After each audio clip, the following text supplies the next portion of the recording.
ഞാൻ ഉണ്ടാക്കാൻ പോകുന്ന ഒരു സ്നാക്ക് ഐറ്റമാണ്.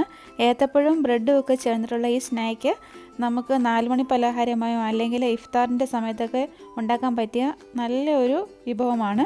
ഇതുണ്ടാക്കുന്നത് എങ്ങനെയെന്ന് നോക്കാം. ഞാനിവിടെ ഈ ചൂടായ പാനിലോട്ട് ഒരു 1.5 ടേബിൾ സ്പൂൺ നെയ്യ് ഒഴിച്ചിട്ടുണ്ട്. ആ നെയ്യ് ഒന്ന് നന്നായിട്ട് ചൂടായിട്ട് വരുമ്പോഴത്തേക്ക് ആദ്യം അതിലോട്ട് കുറച്ച് അണ്ടിപ്പരിപ്പും കിസ്മിസും കൂടി ഇട്ട് കൊടുക്കാം. അണ്ടിപ്പരിപ്പ് ഒരു 5-6 അണ്ടിപ്പരിപ്പ് ചെറുതായിട്ടൊന്ന് നുറുക്കിയതാണ്. അതൊന്ന് റോസ്റ്റ് ചെയ്തെടുക്കാം.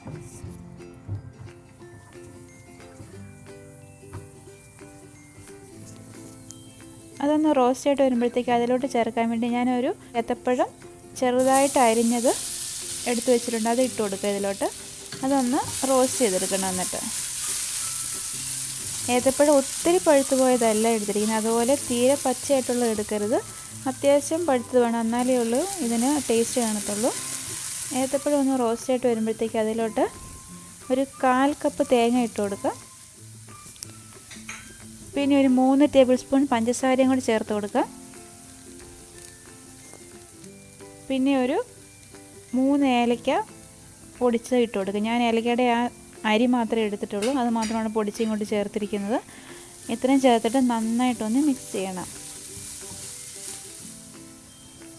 ഇനി ഇതൊരു 5 മിനിറ്റ് പാത്രം അടച്ച് വെച്ചൊന്ന് വേവിച്ചെടുക്കാം. 5 മിനിറ്റ് നമ്മൾ അടച്ച് വെക്കുമ്പോഴത്തേക്ക് ഏത്തക്കയൊക്കെ നന്നായിട്ടൊന്ന് വേകും. ഇപ്പോൾ ഒരു 5 മിനിറ്റ് കഴിഞ്ഞിട്ടുണ്ട്. ഇനി തുറന്നിട്ട് നന്നായിട്ടൊന്ന് ഇളക്കാം. ഞാൻ ഒത്തിരി ബ്രൗണായിട്ട് ഇതങ്ങ് റോസ്റ്റ് ചെയ്യുന്നില്ല, ഏത്തക്ക ഒന്ന് വെന്ത് വന്നാൽ മതി. ഇപ്പോൾ ഏത്തക്ക ആയിട്ടുണ്ട്. ഗ്യാസ് ഓഫാക്കിയിട്ട് അതൊരു പാത്രത്തിലേക്ക് മാറ്റാം.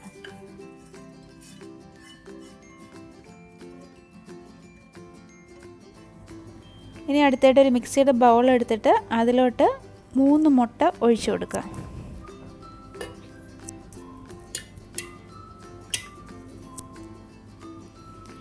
പിന്നെ ഇതിൽ ചേർക്കാൻ വേണ്ടി ഞാനൊരു 3 കഷ്ണം ബ്രെഡ് എടുത്തിട്ടുണ്ട്. അതിൻ്റെ സൈഡൊക്കെ കട്ട് ചെയ്തിട്ട് ചെറുതായിട്ടൊന്ന് കട്ട് ചെയ്ത് വെച്ചിരിക്കുകയാണ്. അതും കൊണ്ട് ഇതിലോട്ട് ചേർത്ത് കൊടുക്കുക.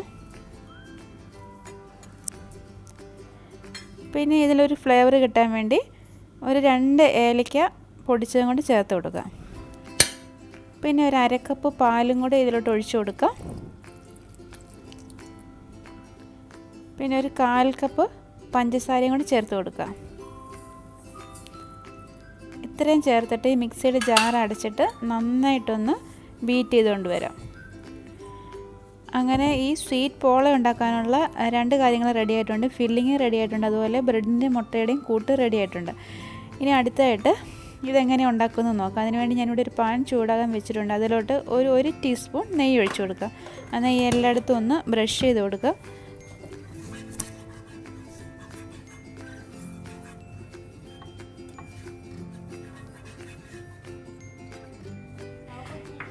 ഇനി ഇതിലോട്ട് നമ്മൾ നേരത്തെ മിക്സിയിൽ അടിച്ചു വെച്ചിരിക്കുന്ന ബ്രെഡിൻ്റെയും മുട്ടയുടെയും ആ കൂട്ട് അതിൽ നിന്നും പകുതി ഇതിലോട്ടൊന്ന് ഒഴിച്ചു കൊടുക്കാം.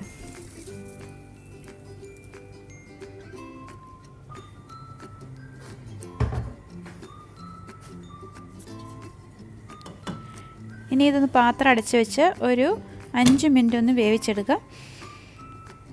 ഇപ്പം ഞാനൊരു ചെറിയ ഫ്ലെയിമിലാണ് വെച്ചിരിക്കുന്നത്. തീ കൂട്ടിയാൽ ഇത് പെട്ടെന്ന് ഇതിൻ്റെ അടിഭാഗം കരിഞ്ഞു പോകും.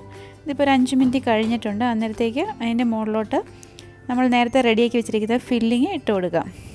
ഈ ഫില്ലിങ്ങിൽ നമുക്ക് നമ്മുടെ ഇഷ്ടത്തിനനുസരിച്ച് വേണമെങ്കിൽ മാറ്റാം. ഇതിനകത്ത് ഏത്തപ്പഴം കുറച്ചിട്ട് തേങ്ങയുടെ അളവ് കൂട്ടുകയോ അല്ലെങ്കിൽ അതുപോലെ തേങ്ങ മാത്രം ഇട്ട് വേണമെങ്കിലും ഒക്കെ നമുക്കിത് റെഡിയാക്കി എടുക്കാവുന്നതാണ്.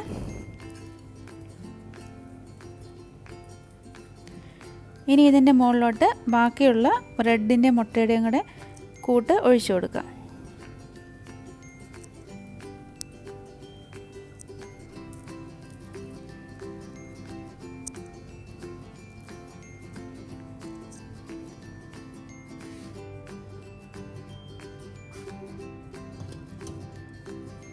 അടച്ചു വെച്ച് വേവിച്ചെടുക്കണം.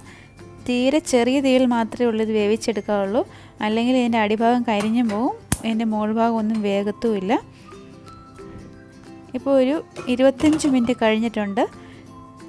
ഇനി ഇതൊന്ന് വെന്തോന്ന് നോക്കാം. ഞാനിത് കരിയാതിരിക്കാൻ വേണ്ടി ഇത് വേറൊരു ചൂടായ പാനിൻ്റെ മുകളിലോട്ട് വെച്ചിട്ടുണ്ടായിരുന്നു ഇത് വേവിച്ചെടുക്കാൻ വേണ്ടി. ഇതിപ്പോൾ നന്നായിട്ട് വെന്തിട്ടുണ്ട്. ഇനി ഗ്യാസ് ഓഫാക്കിയിട്ട് ഇതൊരു പാത്രത്തിലേക്ക് മാറ്റാം.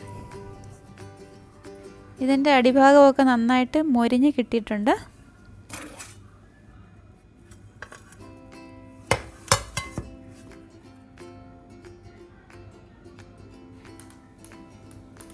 ഇനി ഇതൊന്ന് മുറിച്ച് നോക്കാം.